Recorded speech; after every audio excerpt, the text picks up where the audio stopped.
Rockets कैसे हैं आप सभी। आज हम लेकर आ गए हैं कॉलोनी सीरीज का सीजन 1। तो वीडियो को एंड तक देखिए और पूरा फील लेने के लिए तैयार रहिए। सीरीज की शुरुआत होती है 2025 में, जब एलियंस ने पृथ्वी पर कब्जा कर लिया है। वो सिटीज के चारों ओर 300 मीटर ऊंची दीवारें बना देते हैं ताकि लोग सिटीज के बीच ट्रेवल न कर पाएं और एक ही जगह पर सीमित रहें। कट करके ड्राइवर विल को दिखाते हैं जो अपनी वाइफ कैटी और बच्चों ग्रेस और ब्रायन से विदा लेकर लॉस एंजलिस की सड़कों पर निकल पड़ता है। सड़क पर रेड हेलमेट पहने हुए सोल्जर्स पेट्रोल कर रहे होते हैं जिन्हें रेड हेलमेट्स कहा जाता है। विल अपने कलीग से बात करके इलीगली लॉस एंजलिस छोड़कर जाने का प्लान बनाता है। वो एक स्मगलर से मिलता है जो उसे एक बॉक्स में रखकर उस पर आइस बार डाल देता है। लेकिन बॉक्स में एक और आदमी होता है जिसे विल बताता है कि उसका 12 साल का बेटा चार्ल्स दीवार के उस तरफ रह गया था और विल उसे ढूंढने जा रहा है। फिर जब ट्रक गेट पर पहुंचता है तो एक एक्सप्लोजन होता है और ट्रक उल्टा जाता है। विल जैसे तैसे बचकर बाहर निकलता है लेकिन रेड हेलमेट्स उसे घेर लेते हैं। उसी दिन कैटी एक अंडरग्राउंड डीलर से इंसुलिन खरीदने के लिए जाती है, हालांकि वो वहाँ पर बैंड आइटम है। दरअसल एलियंस ने इन जरूरी मेडिसिन को जानबूझकर बैन कर दिया है ताकि कमजोर लोग सर्वाइव न कर पाएं।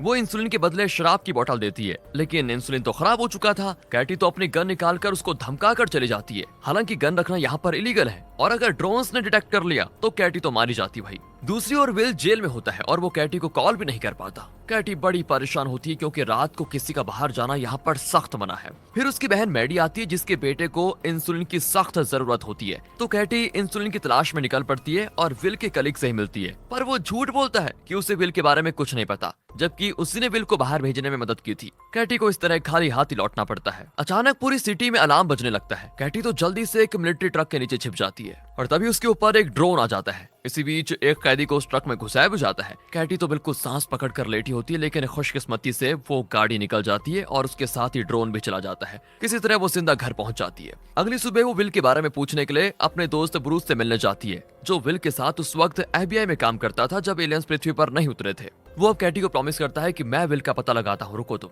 फिर कैटी हॉस्पिटल जाती है जहाँ पर बिल्कुल हलचल मची होती है क्योंकि सिटी के एंट्रेंस पर ब्लास्ट हुआ था। अब इस माहौल का फायदा उठाकर कैटी चुपके से स्टोर रूम में जाकर इंसुलिन के कई वायर्स चुरा लेती है। यहाँ जेल में विल को उसका सेलमेट बताता है कि जल्द ही उन्हें एलियंस के कारखाने में काम करने के लिए भेज दिया जाएगा। इसी बीच कुछ सोल्जर्स आकर विल को पकड़कर लेकर जाते हैं क्योंकि उन्हें पता चल चुका था कि विल FBI में काम करता था। वो उसे ग्रीन जोन में लेकर जाते हैं जहां पर अब दुनिया के लीडर्स बसते हैं। वहां वो स्नाइडर से मिलता है जो लॉस एंजलिस के गवर्नर का असिस्टेंट है। वो जानता है कि विल एक काबिल FBI ऑफिसर था और वो खतरनाक क्रिमिनल्स को पकड़ने में एक्सपर्ट भी था। लेकिन जब से पृथ्वी पर एलियंस आए हैं, पुलिस और मिलिट्री तो उन्हीं के हाथों की कठपुतली बनकर रह गई है। इसी वजह से विल को अपनी पहचान छुपा कर रखनी पड़ती है। पर अब स्नाइडर को उसकी मदद चाहिए। वो चाहता है कि विल रेबल्स के लीडर को पकड़ कर लाए जो एलियंस की सरकार के खिलाफ काम कर रहे हैं और लोगों को उनके खिलाफ भड़का भी रहे हैं। बदले में गवर्नर विल की फैमिली को पूरी प्रोटेक्शन देगा। इसी बीच एक एलियन स्पेसक्राफ्ट लॉन्च होने वाला होता है और उसी वक्त स्नाइडर विल को बताता है कि अगर तुमने ये काम नहीं किया तो तुम्हारी वजह तुम्हारी फैमिली को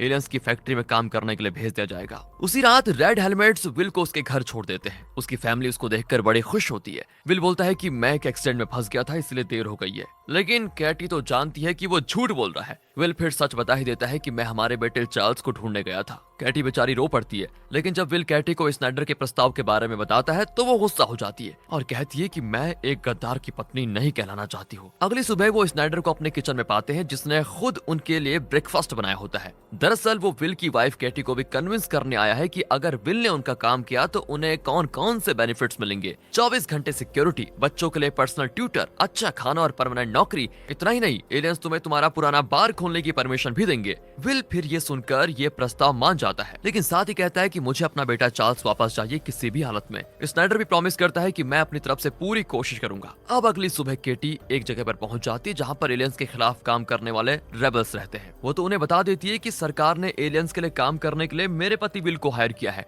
अगले दिन दिखाते हैं तो विल काम पे जाता है तो उसको पता चलता है कि स्नाइडर ने उसे धोखा दिया है। दरअसल विल को एक स्पेशल यूनिट का कमांडर बनाने के बजाय उसने विल को फिलिस का सबऑर्डिनेट बना दिया था, जो अब उसे उस आदमी का पता लगाने का काम देती है जिसने सिटी एंट्रेंस में बॉम्ब रखा था। और इस टास्क में उसका पार्टनर होता है बेंजामिन नाम का एक पुलिस ऑफिसर। दूसरी ओर केटी अपने पुराने बार में जाती है जहां उसके खोए हुए बेटे चार्ल्स की बहुत सारी चीजें होती है। तब ब्रूस वहां पर आता है और पूछता है पुलिस को बॉम्ब ब्लास्ट के बारे में क्या पता चला, कुछ पता चला क्या? पर केटी कहती है कि विल ने तो आज ही काम ज्वाइन किया है, अब तक उसे कुछ पता नहीं चला। वैसे वहाँ विल और बेंजामिन एक वांटेड क्रिमिनल की गर्लफ्रेंड के घर पहुंच जाते हैं। वो क्रिमिनल वहीं पर होता है। ये लोग उसको पकड़ भी लेते हैं, लेकिन तभी एक ड्रोन वहां पर आता है। विल उसकी लेंस को डायरेक्टली घूरता है तो ड्रोन वहां से चला जाता है। फिर वो उस क्रिमिनल को पुलिस स्टेशन लेकर आते हैं जहां पर विल का पुराना कलीग होता है। वो विल से विनती करता है कि मुझे अपना इन्फॉर्मर बताकर रिलीज करवा दो यार प्लीज। विल भी फिल से ये बात करता है लेकिन वो मना कर देती है। अब विल उस कलीग के घर जाता है जो कि घर नहीं बल्कि असल में एक ट्रेलर व्हीकल है, लेकिन वहाँ उसकी फैमिली नहीं होती क्योंकि उसकी वाइफ और बच्चा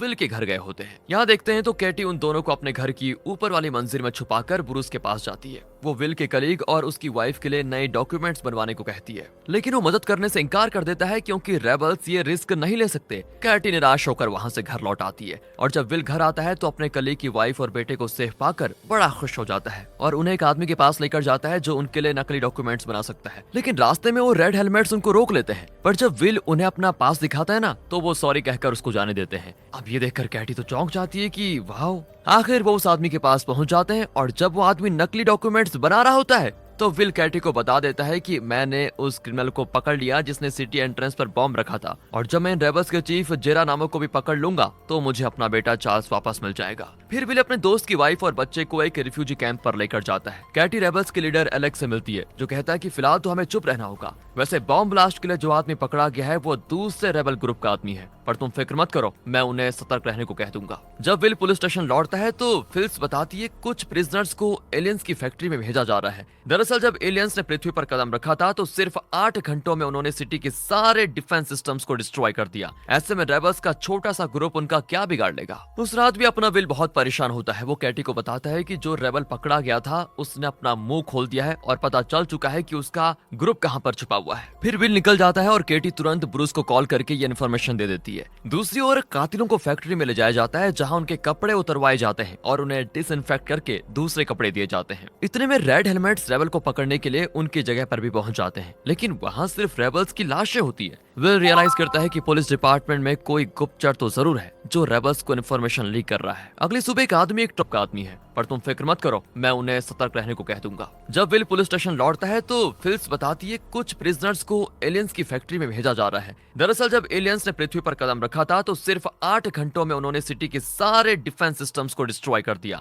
ऐसे में रेबल्स का छोटा सा ग्रुप उनका क्या बिगाड़ लेगा। उस रात भी अपना विल बहुत परेशान होता है। वो कैटी को बताता है कि जो रेबल पकड़ा गया था उसने अपना मुंह खोल दिया है और पता चल चुका है कि उसका ग्रुप कहां पर छुपा हुआ है। फिर विल निकल जाता है और केटी तुरंत ब्रूस को कॉल करके ये इन्फॉर्मेशन दे देती है। दूसरी ओर कातिलों को फैक्ट्री में ले जाया जाता है जहां उनके कपड़े उतरवाए जाते हैं और उन्हें डिसइंफेक्ट करके दूसरे कपड़े दिए जाते हैं। इतने में रेड हेलमेट्स रेबल को पकड़ने के लिए उनकी जगह पर भी पहुंच जाते हैं, लेकिन वहां सिर्फ रेबल्स की लाशें होती है। विल रियलाइज करता है कि पुलिस डिपार्टमेंट में कोई गुप्तचर तो जरूर है जो रेबल्स को इन्फॉर्मेशन लीक कर रहा है। अगली सुबह एक आदमी एक ट्रॉली लेकर लॉस एंजलिस के घर के अंदर जाता है। तुरंत एक रेडियो ब्रॉडकास्ट शुरू होता है जिसमें जेरा नामो की आवाज गूंजती है कि हमें एलियंस की तानाशाही खत्म करनी होगी। इस ट्रांसमिशन को रेड हेलमेट्स डिटेक्ट कर लेते हैं और उस लोकेशन पर पहुंच जाते हैं और तभी विल का बेटा ब्रायन उस रिकॉर्डिंग का डुप्लीकेट बनाकर उन कैसेट्स को बेड के नीचे छुपा देता है। पर जब मिलिट्री लॉस एंजलिस के उस घर में पहुंचती है तो वहां कोई नहीं होता। उसी दिन कैटी पहली बार रेबल्स के साथ मिलकर एक फूड ट्रक पर हमला कर देती है। इस ऑपरेशन के दौरान उनका एक साथी जिसका नाम किम है वो बुरी तरह घायल हो जाता है। कैटी उसे बचाने की कोशिश करती है लेकिन ब्रूस उसे वहीं खत्म कर देता है। ये देखकर तो कैटी चौंक जाती है।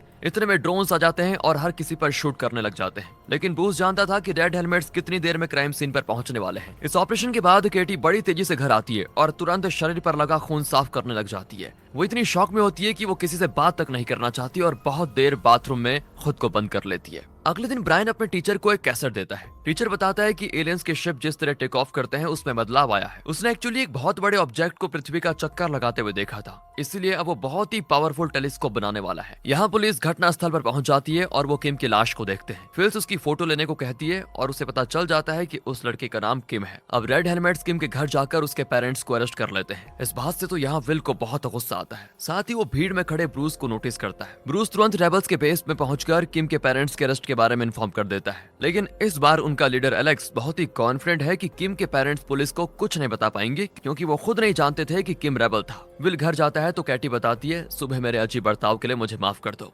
दरअसल बार में चार्ल्स की चीजों को देखकर मैं जरा परेशान हो गई थी। विल भी उससे माफी मांगता है कि मैं एलियंस की हुकूमत के खिलाफ कुछ नहीं कर पा रहा हूँ, मुझे भी माफ कर दो। कर पाता तो कब का हमारा बेटा चार्ल्स वापस आ चुका होता। विल के जाने के बाद केटी ब्रूस से मिलती है जो बताता है मैंने किम को इसलिए मारा ताकि वो पुलिस के टॉर्चर से बच जाए और अब केटी को विल से पता लगाना होगा कि उसे इन्वेस्टिगेशन में क्या क्या पता चला है। दूसरी ओर ब्रायन की गर्लफ्रेंड उससे मदद मांगती है क्योंकि उसका